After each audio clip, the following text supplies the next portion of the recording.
Well, hello, I'm back from holiday. Me, Kieran, talking all things Tottenham. Yep, it's Speaking Spurs. Back from holiday after a week in Northumberland. The last video, I was in the lounge there, and now I'm back in my own lounge. After making a 5.5, 6 hour journey back home. And then spent the whole of today at my daughter's dance competition. So that was another 2 hours there, 2 hours back. So I've done a lot of driving in the last week. But yes, we watched the game on our last day of holiday before making the journey home. So yeah, it didn't put me in the best of moods, but nonetheless, not as good as the Chelsea game. I know we lost that game as well, but however, with the 9 men, we could see the effort that was put in. We could see the fight, the desire, still attempting to play Ange ball, but obviously didn't work for obvious reasons, lack of men. This time round, apart from the first few minutes where we scored the early goal, we took our foot off the gas. It wasn't what we've been seeing recently. I think there was a few reasons why. I don't think it was the back four. I just think it was purely down to tiredness and the lack of James Maddison. It just shows how important he is to us. So we'll talk about some quick key elements of the game as it happened. So Brennan Johnson scored his first goal for Spurs within 3 minutes of the first half, which gave us a very nice early lead. We didn't capitalise on it. Wolves then largely dominated the first half. Vicario needed to produce a number of saves to keep us ahead. The pressure from Wolves continued into the second half, but we were unable to weather the storm.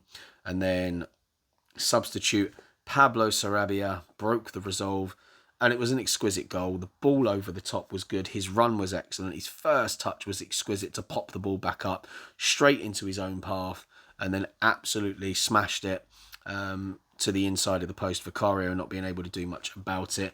That was on the 90th minute. And then to add insult to injury, Mario Lemina hits the winner in the 7th minute of adding time, seeing us suffer a second defeat on the trot. So that defeat knocks us all the way down to 4th in the table. So a lot can happen in a short space of time. So Manchester City now now sit top. Luckily, the damage isn't further than what it could have been because they got the 4-4 draw against Chelsea. Chelsea popping up with a key goal in, the 95th minute or something like that. Cole Palmer, the man that Manchester City sold to them, became the man to put the dent in that, which means they sit on 28 points. Liverpool and Arsenal both on 27 points in that order. Liverpool second, Arsenal third, with us dropping down to 4th on 26 points.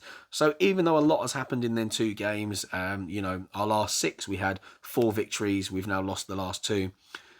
We're still not really far off the pace. We're only 2 points off Manchester City. And obviously that's a team that we've got to play in this little run coming in with suspensions and injuries, which isn't very helpful.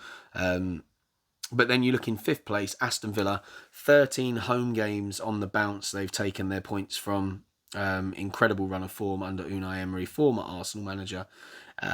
They're on 25 points. And we've obviously got to play them as well. So those 2 games become absolutely key, because if we can get a win against Manchester City, that keeps us well in the hunt against them. And a win against Aston Villa obviously distances the gap there. So teams in and around us now is very important. Then you look in 6th place, Manchester United on 21 points. That's where the gap in the Premier League then starts to appear. And it's not a big gap. It's still fairly tight. I mean, we're only 12 games in. A lot can happen. And it's amazing when you look at the bottom of the table. 4 points for Burnley, 5 for Sheffield United and 6 for Luton. And the gap is from 6 to 9 points with Bournemouth. Not looking pretty down the bottom.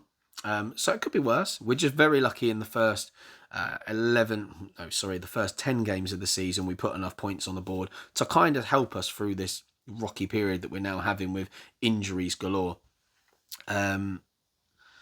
Let's talk about the team itself. So the players on the pitch on the day: Vicario obviously keeping his place in goal, Pedro Porro at right back, with Eric Dyer and Ben Davies making up the centre-back partnership, despite a lot of willingness and rumours from people thinking that Phillips was going to get a start in the Premier League. I mean, I just don't think it would have been the right game to bring him in, because had it not gone well, it could have dented his confidence.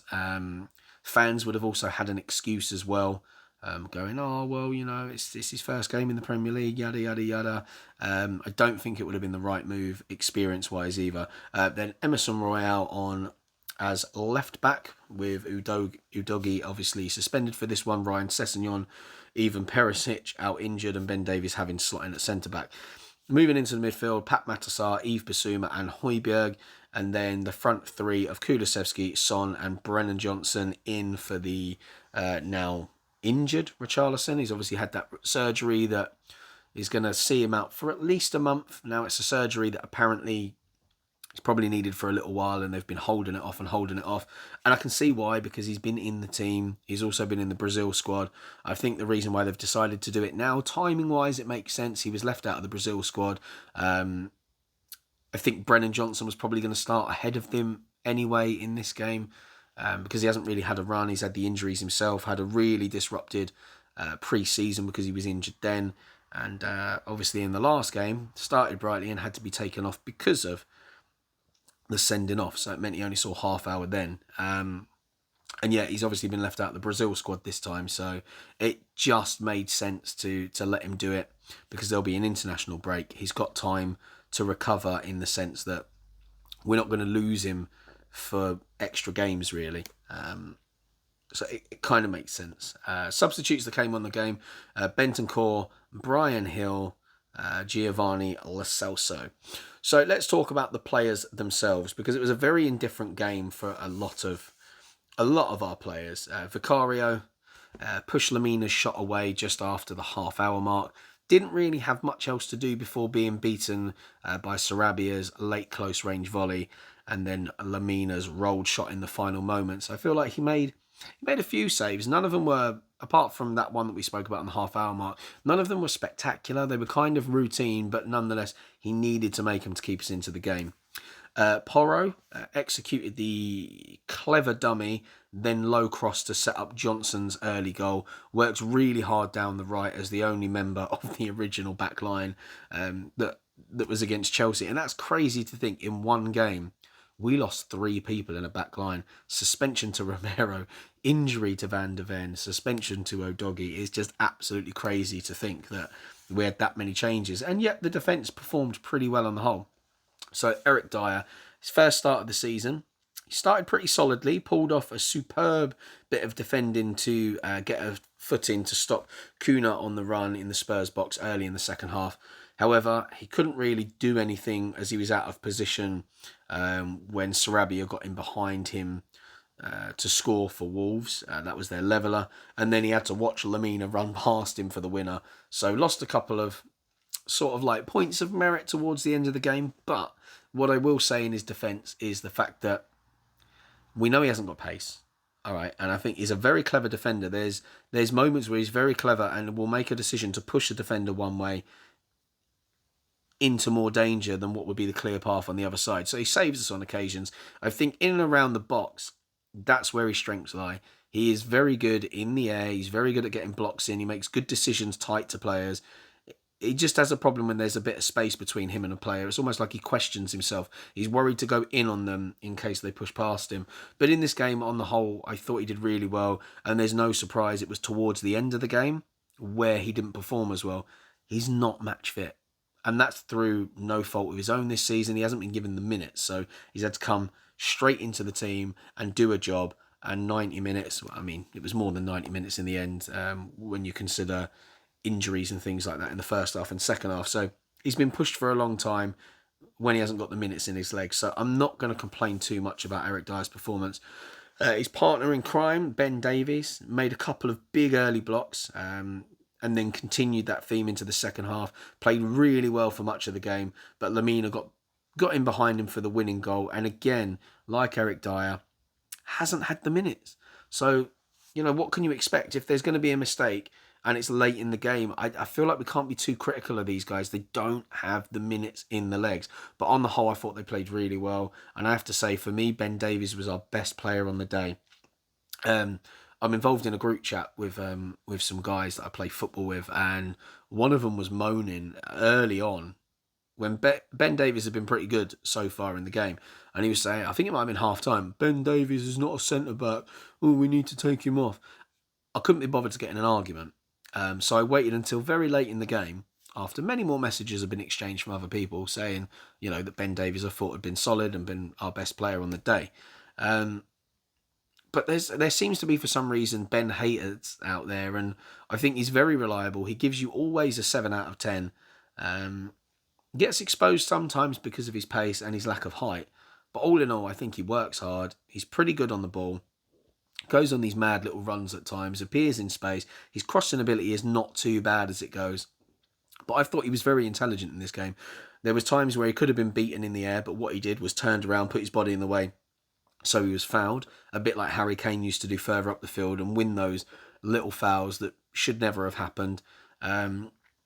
Made some good blocks, some good tackles. And I thought all round he was really good. I know there were a lot of people calling for Ashley Phillips, but I just feel like it wasn't the right game for him. Emerson Royale picked up a first half yellow card for a late lunge. Didn't really offer much at either end of the pitch on his return to the starting lineup. Was among those who switched off as well for the late winner.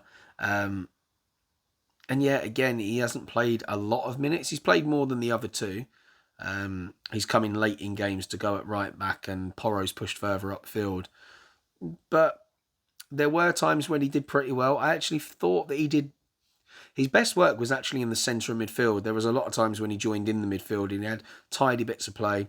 And there was a couple of times where he lost the ball and then won it back. So a bit of a mixed performance for him. Pat Mattison just wasn't really at it, if I'm honest. I was quite disappointed in him. But at the same time, I think we need to remember his age. He's very young, very inexperienced in the Premier League. And I think the problem is he's outperformed where he should have been. A bit like we have at the start of the season. We hit the ground running and have overachieved. And I think that's kind of what he'd been doing. But yeah, he moves around a lot. As Anne just said, his decision making at times isn't the best.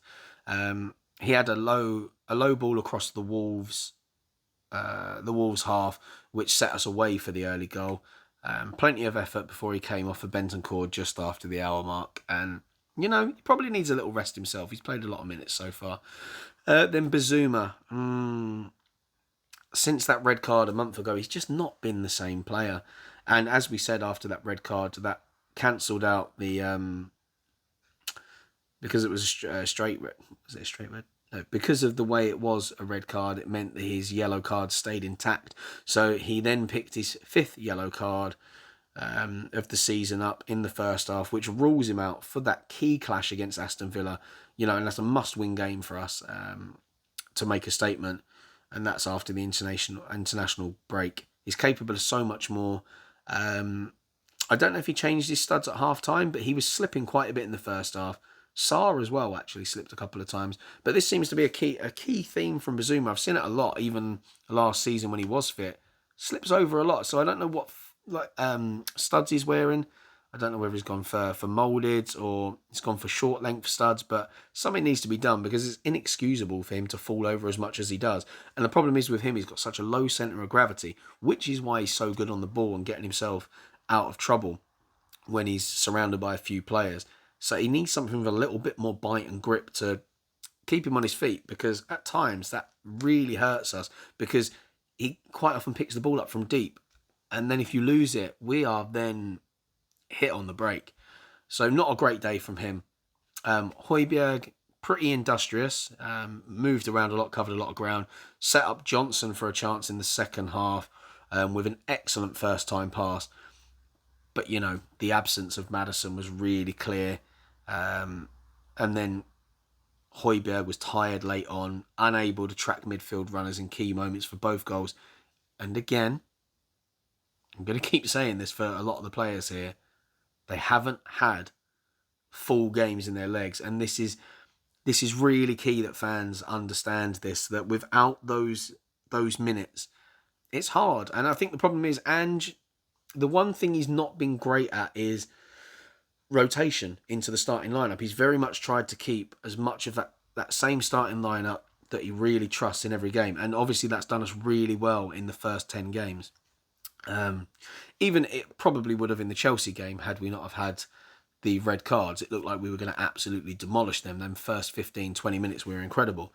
So I feel like there could be a bit more rotation within this squad, and you only have to rotate one player at a time, two at the most, or just when you make your subs in the second half, make them a little bit earlier to give these guys more minutes. It'd be my only criticism of Ange. I think on the whole he gets it right, but I do think when you've got a long season, and I know partly he'll be looking at it going, well, we're not in European competition, so we've got time for the players to recover. But the problem is we're picking up injuries where players are out for a long time. So, give these guys a little bit more minutes in their legs, and then when they have to come in to cover for lengthy periods, or at least come in and play a whole game, they're a bit fitter. Moving on to the front three, Kulusevski set Porro away for the early Spurs goal with a lovely dragged back heel. For those of you that haven't seen it yet, it was just exquisite. The ball comes into him. He drags the ball back behind him and then rolls his studs across the top, flicks it back for Pedro Porro. And it was another game full of lots of running. He had one block shot in the second half, teed up Lo Celso for a late chance. Not quite enough produced in the final third, though, once again from him. And there were a couple of times I thought he made the wrong decision. Sometimes he just delays on the ball a little bit too much. And I think that's because, and where I say that he's not shooting enough, the old him would have just got the ball, moved in space and hit it. What he's now doing, he's looking for a shot and then going, can I, can't I, can I? And then he'll not do it and then try and play the pass, but it's too late. And he often finds himself in the space where he's got the option very quickly to lay it on or take the shot. And at the moment, he's just caught in that limbo. And I think he's still, even after that goal against Chelsea, and I think it's because it was a deflected goal, the confidence hasn't quite come back yet. Brennan Johnson, grabbed his first goal for us in the opening moments, running in to touch home Pedro Porro's low cross. And it was really good from him. The run across the defence was really good. I don't think anyone knew that he was coming in. And he just had that bit of extra determination above the defender to get in there. Had another chance that he curled wide in the second half from Højbjerg's pass. And it was actually one of those, when he hit it, I was like, oh, don't do it first time. But watching the replays, the first time move based on the keeper's position was the right idea. It was lovely, it was delicate, just the wrong side of the post. And then he went down suffering from cramp coming off not long after. Hopefully, he's okay. Moving on to the subs, Bentancur, who came on for half an hour, contributed with a few nice touches, but still needs to find his sharpness. And I think that was evident. He had a few nice touches, but there were occasions where I'd say he overran the ball, or his first touch was a little heavy, so he's not quite back. And I think in this game it didn't actually help us, but because of the tired legs of others, you had to bring him into this one. So it's evident that him not starting the game was probably the right decision, because he'd have had to have stayed on for at least 60 minutes, and that would have been too much for him, I think. Bryan Hill, nice to see him on the pitch again. Plenty of energy. Didn't really see much of the ball. Wasn't really his fault. He was out there. He was available at times. But I just... Wolves were growing into the game and were having more and more of the ball, which meant when we did get it, we were doing that thing. It was almost like when we had the ball, we had the 9 men we had against Chelsea, because we were trying to just play the ball too quickly. There was a moment, I think we got a free kick, and Højbjerg just used it immediately, so quickly, that we ended up giving the ball straight back. Giovanni Lo Celso forced Sarr into a flying save from a shot on the edge of the box, and it was actually the only place he could have hit it to get it on target. Anywhere else he would have hit it, there'd have been a defender in the way. He hit it really well. But I always think the keeper from that position was always going to get there. But it was the only place he could put it. He actually gave away the free kick late on that led to the winner. But I will say the ball into him wasn't particularly great anyway. But yeah, I think he probably should have come into the game earlier. Bearing in mind the lack of chances we were creating. I think that a creative player is what we needed. I think he would have been disappointed not to start this game. Because he was probably told before the season started by Ange, I'm not letting you go because you need to be the competition for Maddison. You're our other creative player. So yeah, he hasn't played a lot. So he would have been annoyed not to start. But then at the same time, I think it would have been cruel not to start Højbjerg, considering every time we've needed him towards the latter end of a game, he's come in and he's been really solid and done a job. So And especially after the last game against Chelsea, where he ended up playing centre-back for a proportion of the game and put his body on the line and did quite well. So, look, that's the players. Things I might have done a little bit differently if I was Ange. Sonny up front. Now, he's done well so far this season, and I think it's because there's been the space, and we've played a lot better. Now, in this game, we scored the goal, and for whatever reason, we just weren't at it. And I think partly that was Maddison's creativity that was missing.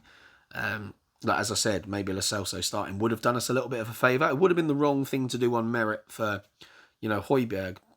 But I think creativity was something we needed, and it might have helped Sonny get into the game a little bit more.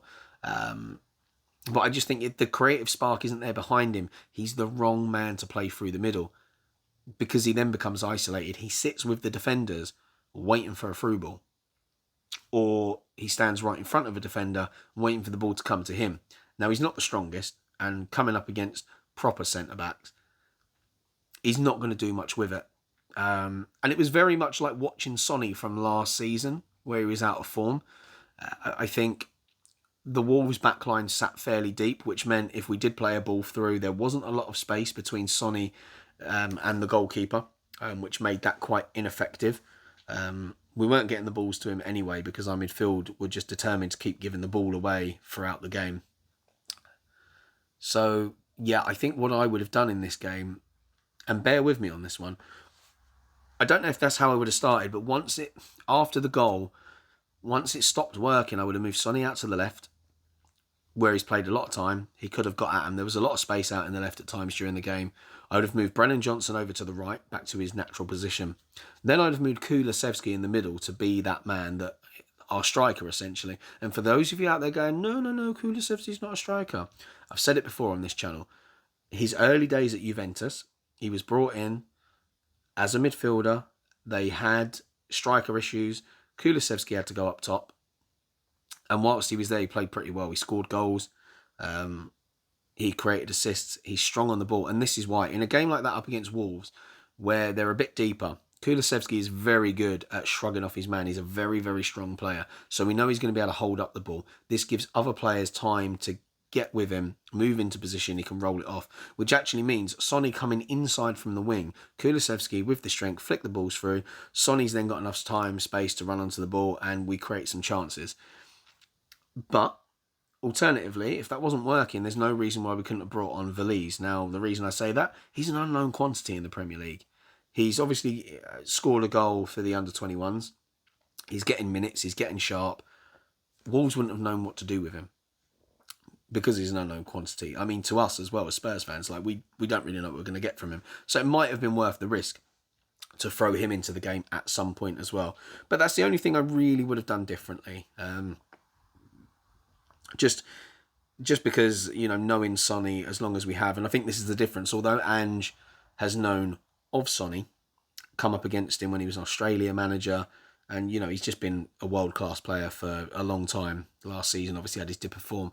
But I think the problem is he hasn't seen him close enough up against teams like Wolves that are going to put lots of men behind the ball, sit fairly deepish. They must have known not to give Sonny space because they have analysts for this. But yeah, that's the only thing I would have done differently.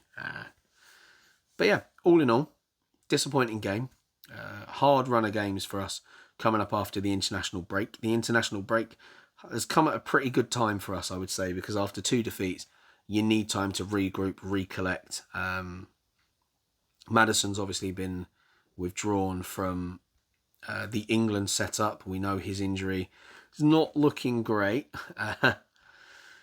So yeah, the extent of all these injuries are still completely to be cleared up. But yeah, Maddison should be out till the new year. Van der Ven out until the new year. Richarlison about a month. We've obviously got another 2 games without Romero. Udogie will be back in for the next game, but we've now lost Bazuma. So it's absolutely crazy at the moment. It's tough because we're playing teams in and around us, and this is where we'll just see how strong the team are. But that midfield really, I think, need the break. They need some energy back in their legs. Um, but we'll talk a bit about, Ange Postecoglou and what he thought about the game. And as I say, Ben Davies is one of those players. It's coming for a lot of unfair criticism from some of the fans. But Postecoglou obviously rates him as a player because, the second these injuries have come in, gave him a chance straight from the off. So in total, Davies chipped in with 5 blocks, 5 recoveries, 3 clearances, 2 interceptions. He also won 2 of his 3 tackles and 5 of his 6 duels. He was also accurate with 63 of his 67 passes to register a 94% pass completion rate, with 4 of his 5 long balls successful as well. Asked about Davies and Dyer coming into the 11, with very little football under their belts this term, and that's key. That's what I was talking about earlier. Very little football they've played. Ange Postecoglou actually praised them. He said both of them and Emerson, and even for guys like Brennan and Pierre, who haven't started many games because we've had a pretty settled lineup, particularly those 2 guys coming in, Dyer and Davies, I thought their commitment, their endeavour to play our way was there the whole game. And it was. They were very much trying to play the way he wanted. I know Dyer had a couple of passes that he tried to play out to the right that ended up rolling out of play, but it was very much the right thing to try and, free-flowing football, keep us on the move. He said they held out in the end. You could see they were feeling towards the end, but they didn't let their performance levels drop. For the most part, Wolves didn't have many big chances. I think Vic had 1 or 2 saves to make, but obviously at the end there, I think the first goal was a really good goal, and we probably ran out of steam in the last few minutes.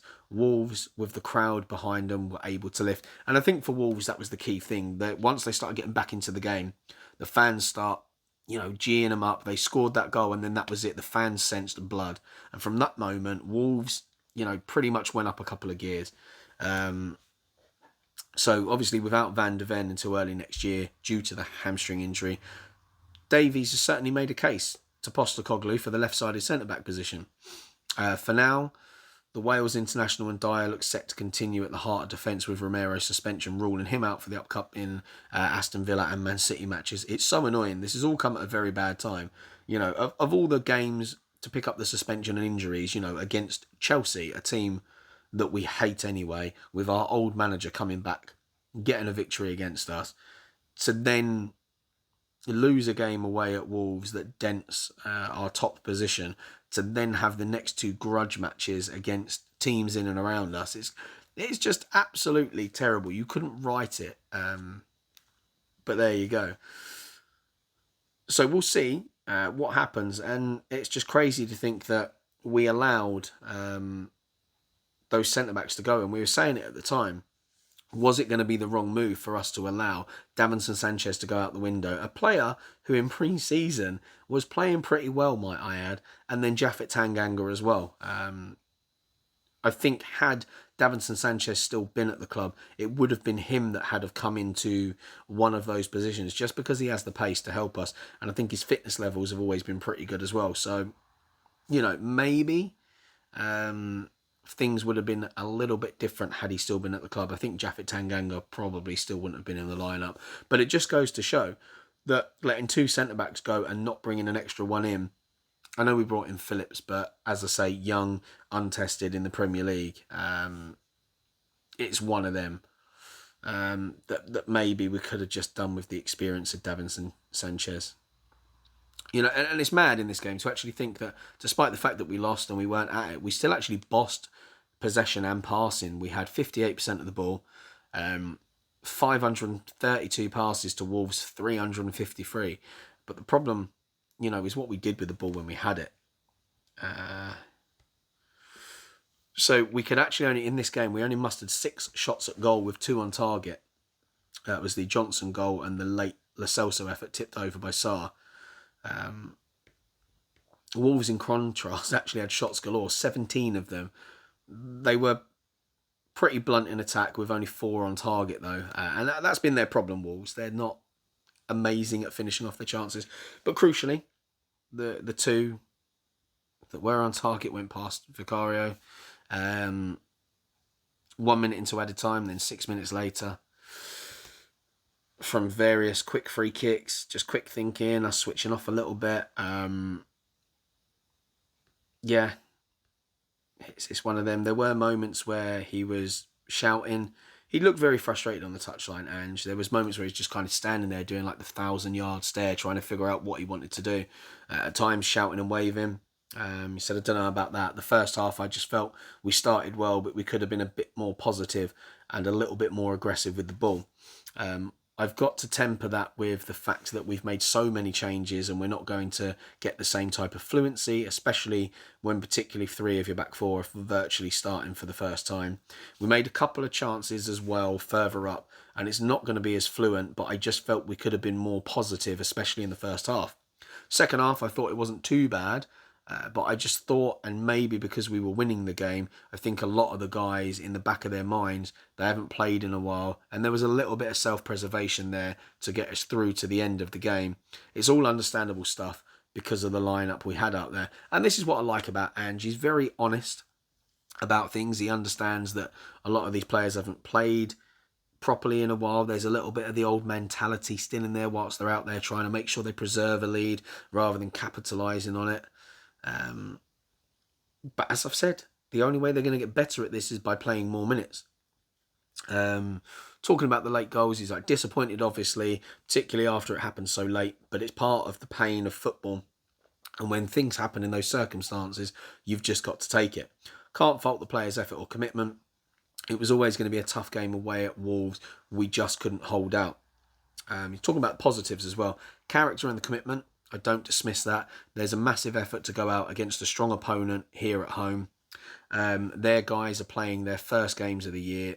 Some of the guys are playing the first games of the year. You're changing 3 out the back 4, so it's fairly disruptive, especially when guys haven't played at all. There's a lot of positives to take from it. They'll be better for the experience. They'll be stronger. So plenty of positives. Brennan Johnson, bit of promise, but he just needs to do more, I think, considering the 47.5 million price tag on him. I mean, that's obviously not his fault. It's just the price that was put on him. Fitness and direct play, it'll be a key aspect for us in the months ahead. He obviously could have had a second goal, which might have killed the game. There might well have been, cramp affecting him as the game wore on and his intensity went down. And needed Son actually at one point pushed down on his foot as he raised his leg in the air. But yeah, Postecoglou talking about him and if, that will help him with his confidence going forward. He said, I hope so. It's not the only measure. He's one of the ones I think could have been a bit more positive for us in the first half. But again, Brennan's not really had a clear run at it, which I was talking about earlier. He's not had a lot of minutes. He's had a real disrupted beginning to his career for us, and I think we can get him into these situations. And I think the more we can get him into these situations, there's definitely goals in him.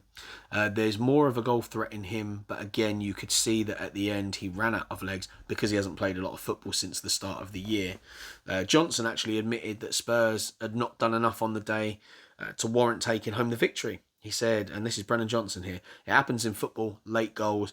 We've enjoyed them, and now we've tasted defeat, and it's really sickening. All the boys are feeling the same in the dressing room, and we've just got to lift ourselves and keep pushing. It's really tough to take, but at the end of the day, it's all about how we perform. Results are really important, but today, if we want to get the result, then there are certain things we could have done better in terms of moving the ball and getting into better positions. So I think everyone is really gutted in terms of the performance, but I don't think we can complain too much because we didn't really kill the game off today. We started so well, we moved the ball around fast, and it came with the goal. I think after that we went back in the headspace of getting 3 points, and that's not the mentality we have to have because there was such a long way to go in the game. If we'd have kept playing the way we started, I think we go on and we keep pushing. But I think we almost went too safe, including myself. We all kind of went into safety mode where we thought, if we see it out, we'll get 3 points. But we scored after 3 minutes, so we can't be thinking like that. We'll look back at it and try to be more aggressive with the pressing and positioning and trying to play the ball forward. I think that's the most disappointing thing today. We really could have killed the game off if we had. Then he went to talk about his first goal, but not overly important. And I think that's the key thing when he's talking about the pressing there. Part of the annoyance for me when I talk about Sonny and his disappointing game, in the first half and against Chelsea, did loads of running. There was times where Sonny was just running around trying to close people down. In the second half, you can see that he was getting frustrated by the lack of the ball coming to him. He was having conversations with the referee that were bordering on becoming whingy at times. And I think he just let that frustration get the better of him and then stopped doing the simple things himself, the tracking, the running. Maybe there was a bit of tired legs in there for him as well, but there were times where I felt that, especially with the captain's armband, it has to come from you. And when you're that man up top, pressing starts from the front. And I've said it before, if you have one player in the team that doesn't press, it kind of falls apart, because once they can go past you, that's one man out of the game. So, I think Sonny's still got some learning to do. I think so far he's been very good. But now with that captain's armband, he just needs to give us that little bit of extra energy all the time and set the example that you never get your head down. You keep going, you keep working hard, keep doing the simple things. But look, we've got... Let's have a look at our fixtures coming up in the order. So Aston Villa's the next one. Luckily, it's a home game, and I think after those 2 defeats, the Spurs fans will really get behind the players. And even if we start playing badly, I think the fans, and I'm hoping they do, really push the team on. Then after that, we travel to Manchester City. It's going to be a tough game. Then we got West Ham at home, Newcastle at home, and then Nottingham Forest away. So actually in that time, we're playing a lot of teams in and around us. There are no easy games in the Premier League anyway. Nottingham Forest, I think, is a game that we should be winning. Newcastle at home has to be a win or draw. West Ham at home has to be a win. The trickiest one is going to be Manchester City away. So really hard. And then after that, all that, we go to Everton, and then we're back in with another tricky one against Brighton, and that's away at Brighton.